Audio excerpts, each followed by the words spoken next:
All right, so back to securities. This is kind of cool. We're going to talk about how the first markets arose and the first tradable agreement. And there's some debate about what the first tradable agreement was. There was certainly securities before this. I think there was some in Asia quite a few years before this, and there may have been some that traded. But anyway, this is an interesting story and is widely considered by many to be the first tradable agreement. In 1602, the Dutch were competing against Britain, France, Spain, Portugal for the trade for peppercorn and nutmeg and other spices. It was huge.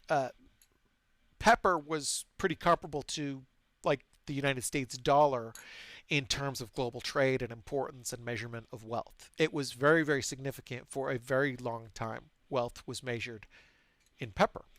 And the spice trade dominated the whole world for a very long time. And it affected the entire economies of these huge national superpowers.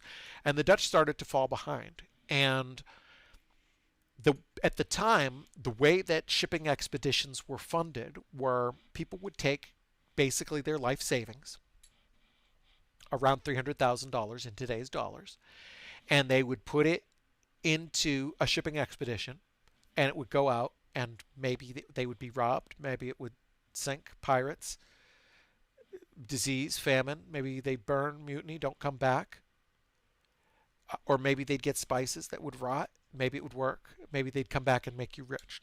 And that was it. You put your money in, they set sail, you waved and hoped. So not a great system. And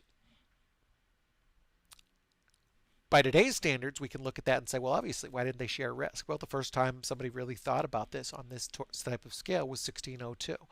So they got 1,100 people to put roughly the equivalent of 300,000 in today's dollars into this huge pool, which was more money than anybody had had for these kind of purposes.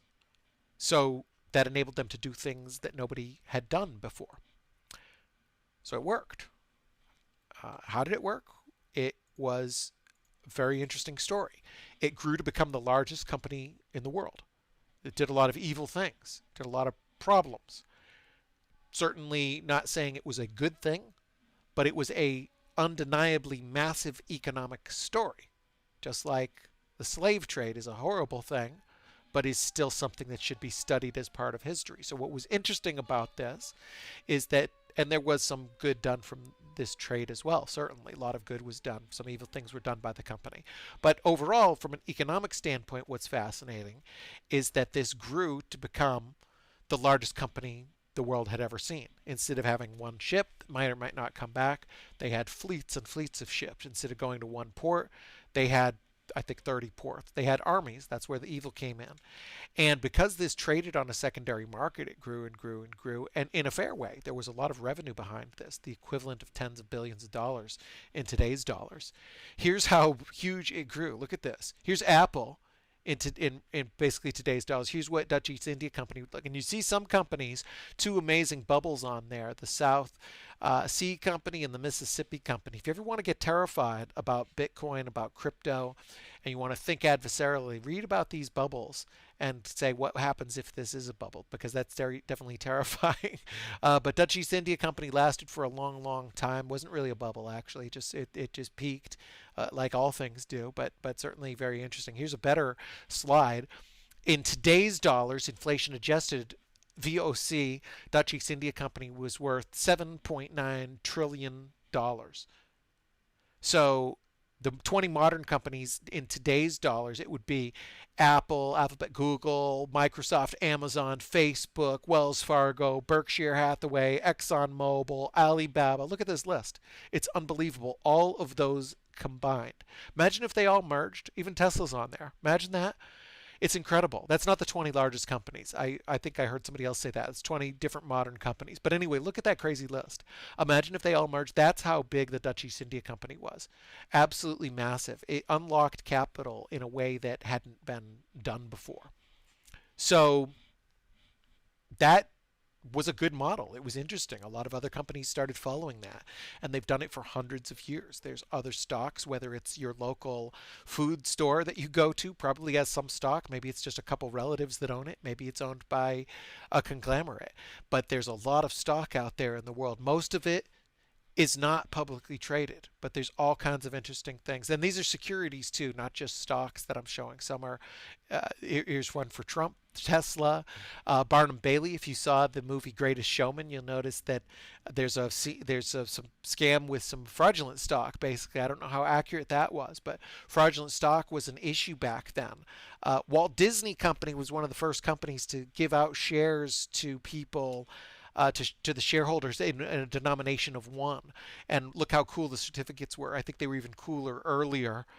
And so they ended up with millions of shareholders who had one certificate. So it became difficult for them to run that ledger. And unfortunately, they discontinued that process when I'll get into what happened, why that happened. It was basically the way that the securities market unfolded and how ledgers work. And so the Walt Disney Company used to do this, and then now you can get this thing. If you prove you're a shareholder, you get some kind of lame certificate that says this is a certificate that you are a shareholder. It's not a real share. Those were the cooler ones. Here's two more securities. These are not stocks.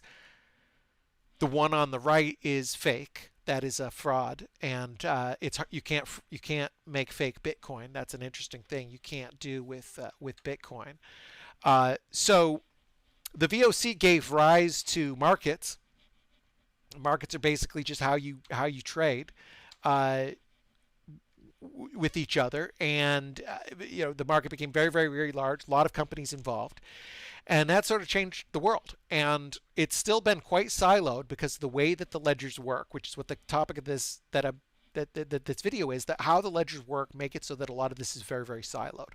So these markets have been a good thing. They put value and enable you to do something that couldn't be done before. In this case, enable you to raise more money than could ever be raised before.